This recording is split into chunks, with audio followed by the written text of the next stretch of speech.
Hey humans, how's it going? It's Shani today here. Welcome back to a new video, and today's video is a heavily opinionated piece. So here is your warning, here is a disclaimer, opinions ahead. Obviously by the title, these are my opinions with regards to the move to 5v5 within Call of Duty as a competitive title and how this affects locally. So CODZA, competitive Call of Duty in South Africa. If you're watching this from anywhere else in the world, you're welcome to like chime in with your own advice and your own opinions about how it's gonna affect your scenes. But this is very, very located to South Africa. Yes, my nails are Black Ops 4 color. Look at them. Hoorah!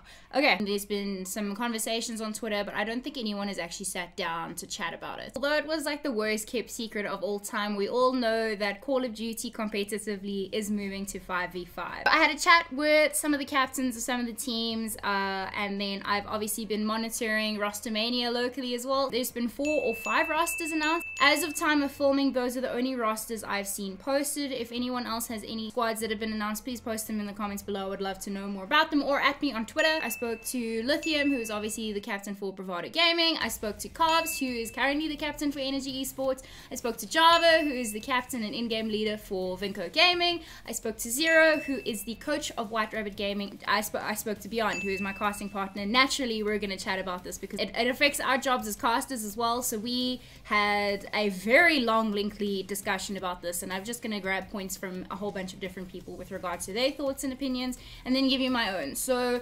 locally, the consensus across the board with the players that I did chat to is, and I agree with them, is that 5v5 is going to benefit the more established top tier teams, and it's going to make the skill gap between the top and the lower tier teams much, much bigger. Why I say that and why the general consensus was that is because to fill those rosters, whether it's going to be dropping one, picking up 2, or just adding a 5th to their already established roster, you're going to have the top orgs being filled with kind of those mid-area teams, which is obviously my very, very opinionated opinion right now. There could even be a complete disbandment of rosters, which we have seen. I saw so many people announcing that they're free agents and that they're separating ways and parting ways with their current organizations. And I feel that those are going to be slotting into the top tier teams, the bigger organizations. There could potentially be some big power switches between the big orgs in and of themselves. I don't know. I've heard some rumors.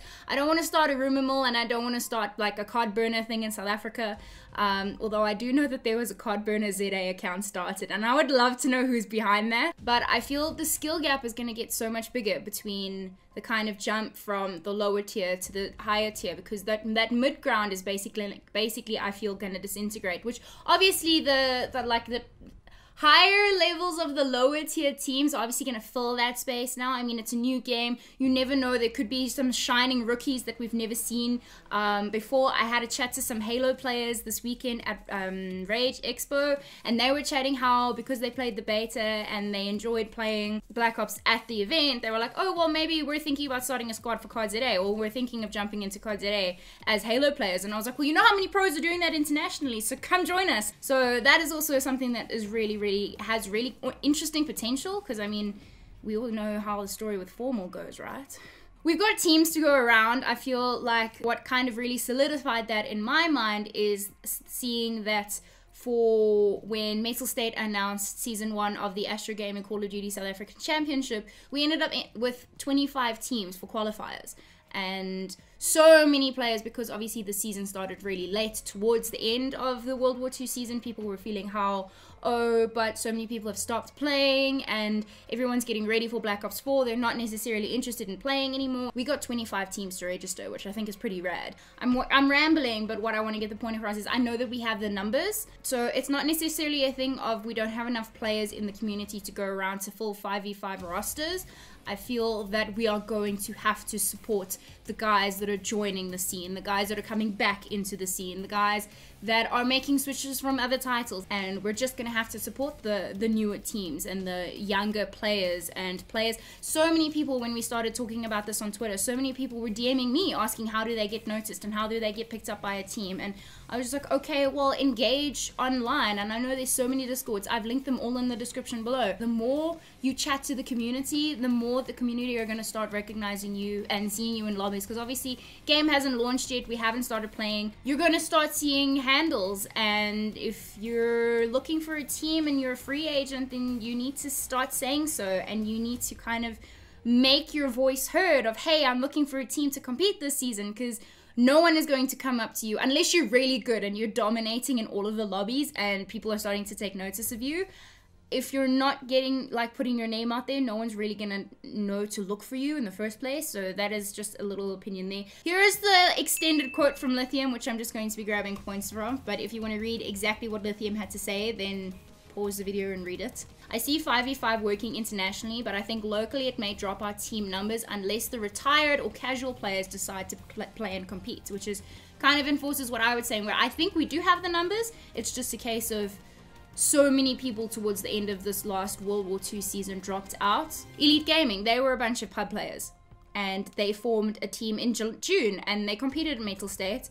What Zero wanted to point out, and I actually want to discuss, is that he said the key points and takeaway from the reveal for us South Africans is that everything major happening on LAN and those LAN events are open to all regions, including South Africa. So I actually wanted to touch on this, and I was reading through the blog post that was announced, and I read it the same way, yes, but if you look at stuff like, obviously, the Path to Pro is a little bit different. Path to Pro does not mention South Africa as a region. I know that's different to the majors that happen, but just something to take note of is that South Africa was included in those regions. They did say that they did say the majors are open to everyone, so okay, cool.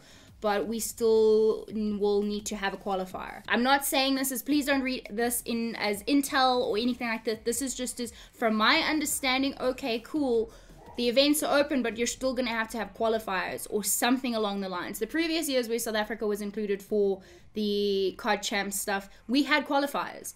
And as we know, we haven't had any qualifiers. So that's something to think about. And also the reality is it's probably only going to be the bigger orgs able to send teams, because it costs a lot of money to send 5 players plus a coach plus a cameraman over to the States. But I don't have more details about that because nothing else has been announced. We're waiting for the further like CWL rule set to be announced. We don't know which maps, we don't know what's being banned, what isn't being banned, if there are any restrictions at all. I don't know. This is currently, I'm filming this on the 9th of October, so everything could change in a matter of like days. I don't know, the game isn't even out yet. Java had to say that I definitely think that the largest impact will be on the skill gap between the top 3 and the top 6 teams, where there are more players split between less teams. The high skill and experience will be focused in the upper teams of the community, making it difficult for lower teams to branch out and gain the experience by teaming with other top players, which is very valid. You're going to have most of the guys with the experience and the like years of play under their belts playing for top level teams, whereas usually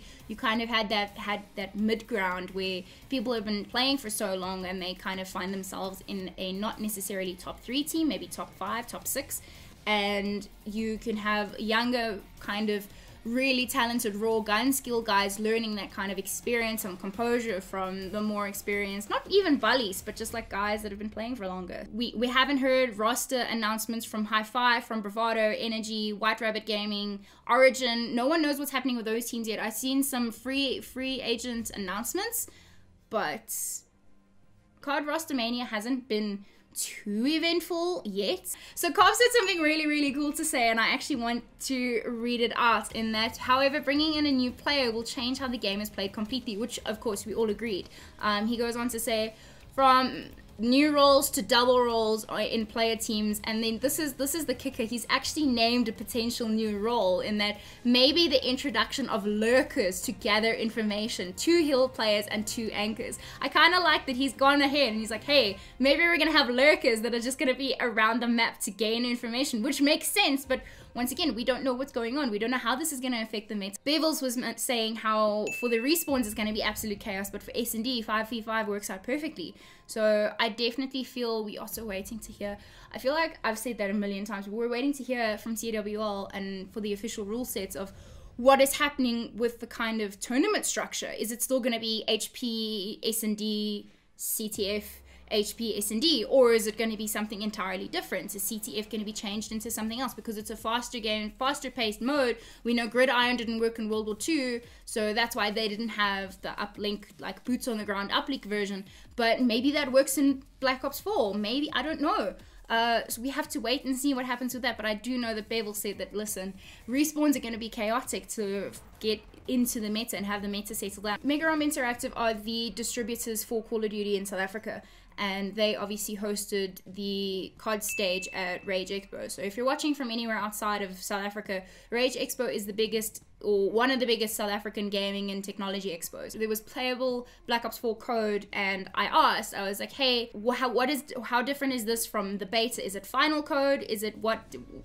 How is this different from what we played during the beta week?